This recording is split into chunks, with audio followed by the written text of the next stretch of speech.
Hello students, last video में हमने संस्कृत का 7 चैप्टर किया जो नंबर्स थे। तो आपको मैंने नंबर्स एक्सप्लेनेशन किए थे, लेकिन आज इस नंबर से रिलेटेड चैप्टर हम करेंगे।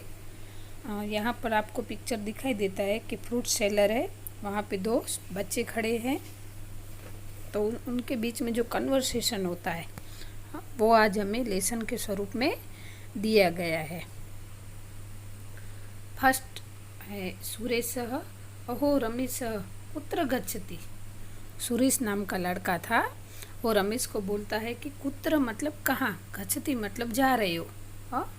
तो सुरेश अहो रमेश कहाँ जा रहे हो। रमेश आपणम गच्छामि। आपणम यानी कि बाजार। संस्कृत में बाजार को आपणम कहते हैं कि मैं बाजार जा रहा हूँ। रमेश सुरेश को बोलता है। सुरेशः अहम अपि आगच्छामि। अहम मतलब मैं, अपि मतलब भी, आगच्छामि मतलब चल रहा हूँ, मैं भी चल रहा हूँ। कौन बोल रहा है ये? सुरेश बोल रहा है। रमेशः भवान् किं क्रीणितुम् इच्छति। रमेश उसको बोलता है भवान यानी कि तुम क्या लेना चाहते हो, मतलब मार्केट में से तुम क्या खरीदना चाहते हो। सुरेश अहम फलानी क्रेतुम इच्छामि। क्रेतुम यानी कि खरीदना। तो मुझे फल लेने की इच्छा है। रमेश पश्यतु तत्रैव फल विपणी अस्ति चलतु। रमेश उसको बोलता है कि देख, तत्रैव मतलब वहाँ पे, फल विपणी यानी कि फ्रूट सेलर, फल बेचने वाला, अस्ति मतलब है, चलतु मतलब चलो। आया समझ में इतना? क्या रमेश बोलता है कि देख वहाँ पे, तत्रैव मतलब वहाँ पे फल बेचने वाला है, चल हम वहाँ पे जाते हैं। सुरेश फिर दोनों फ्रूट सेलर के पास आते हैं। सुरेश पंचम्या विपण्या पक्वानि फलानि सन्ति। सुरेश कहता है यहाँ पे तो बहुत सारे जात के मतलब बहुत सारे फल है, राइप ऐसे फल है। रमेश भद्रः आम्रफलम कियत् मूल्यम।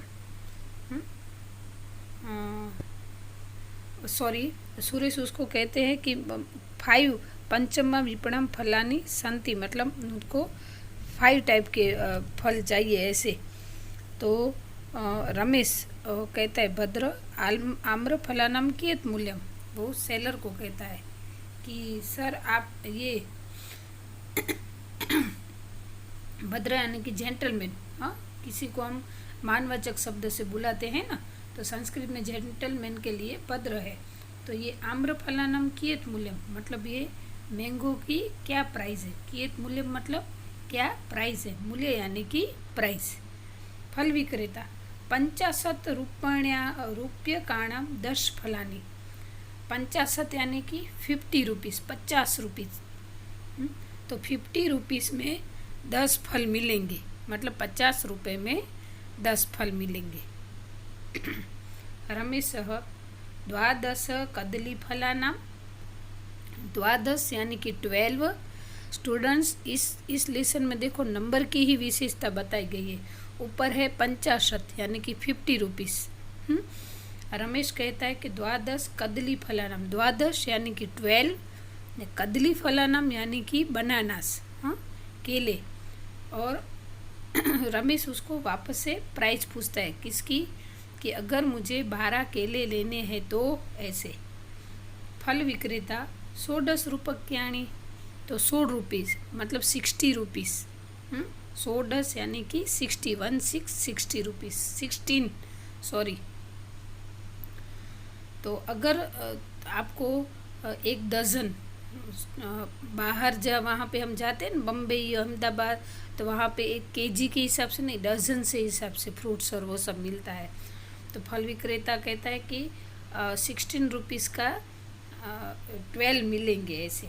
रमेश चतुर्णा नारंग फलानाम मतलब अगर चतुर्णा यानी कि 4, फॉर नारंग फलानाम यानी कि ऑरेंज। अगर मुझे और मतलब ऑरेंज 4 ऑरेंज की क्या प्राइस होगी। फल विक्रेता 20 रूपक्याणी मतलब 20 विंशति यानी कि 20 रुपीस। 4 नारंगी लेनी है, 4 ऑरेंज लेने हैं, तो कितने रुपए होंगे? 20 रुपये होंगे। सुरेशः तर्हि मयं 30 कदलीफलानि ददातु। तो एक काम करो, मुझे 30 यानी कि 30 कदलीफलानि यानी कि केले बनाना दे दो। ददातु मतलब दो ऐसे। रमेशः मयं 12 नारंगफलानि ददातु। फिर रमेश क्या कर, सुरेश कहता है कि तो मुझे 30 मतलब कदली फलाना यानी कि केला, तो मुझे 30 यानी कि 30 केले दे दो। फिर रमेश बोलता है मयम 12 नारंग फलानी ददातु, मतलब मुझे 12 यानी कि 12 ऑरेंज दे दो। नारंग फलानी यानी कि ऑरेंज दे दो। सुरेश कियत मूल्यम, फिर सुरेश उनको बोलता है, क्या बोलता है कि अभी इन सब की प्राइस क्या हुई। हम कुछ भी परचेज कर लेते हैं तो उसके बाद उसका प्राइस पूछते हैं ना, तो सुरेश भी उसका प्राइस पूछता है कि अभी इसका क्या मूल्य हुआ। फल विक्रेता कदली फलानाम 40 नारंग फलानाम 60, मतलब बनाना है उसकी 40 रुपये हुए, 40 यानी कि 40 रुपये हुए, और नारंगी मतलब ऑरेंज के हुए 60 यानी कि 60 रुपीस, 60 रुपये हुए। रमेश 70 रुपये के आणी स्वीकार हो तो, हाँ 70 रुपये का आणी यानी कि 100 रुपीस स्वीकार करो। फिर रमेश उसको 100 रुपीस देता है, किसके? बनाना के 40 रुपये और ऑरेंज के 60 रुपीस, मतलब 60 रुपये। फिर रमेश उसको क्या देता है? 100 रुपीस देता है। फल विक्रेता भवतु, फिर वो जो फल विक्रेता यानी कि फ्रूट सेलर है वो बोलता है ठीक है। तो ये था ये लेसन, सिर्फ एक्सप्लेनेशन ही है, आपको नंबर्स याद रखने हैं।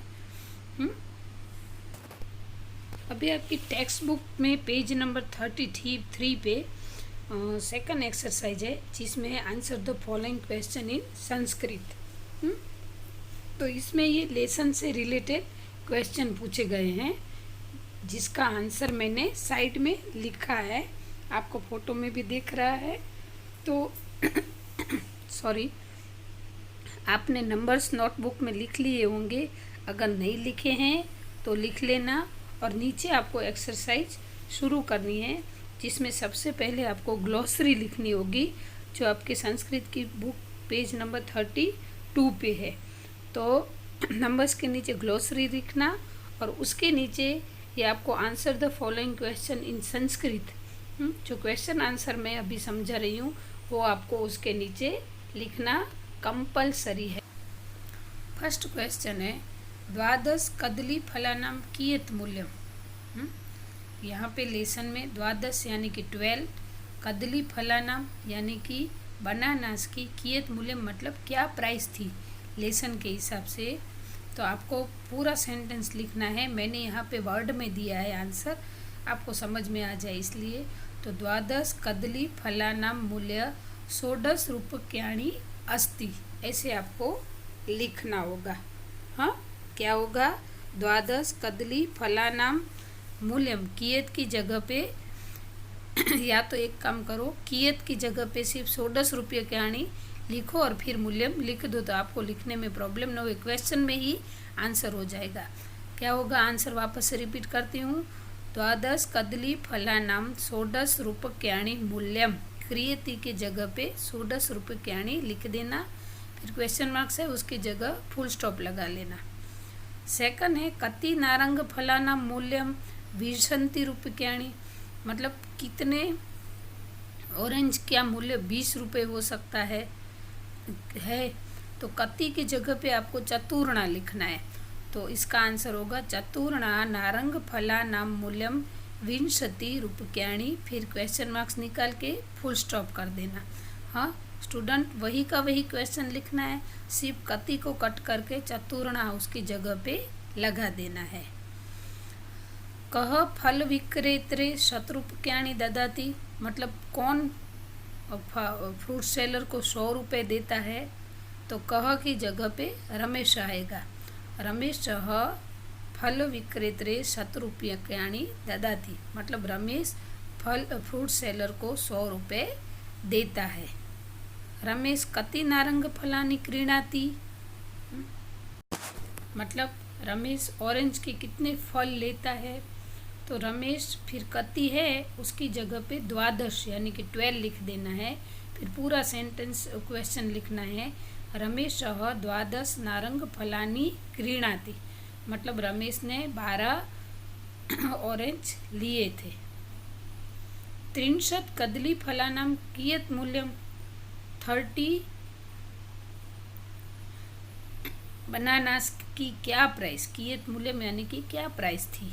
तो आपको पूरा यही का ये लिखना है। 30 कदली फलानां, कियत् की जगह पे आपको लिखना है 40 यानी कि 40 रुपीज़ मूल्यम।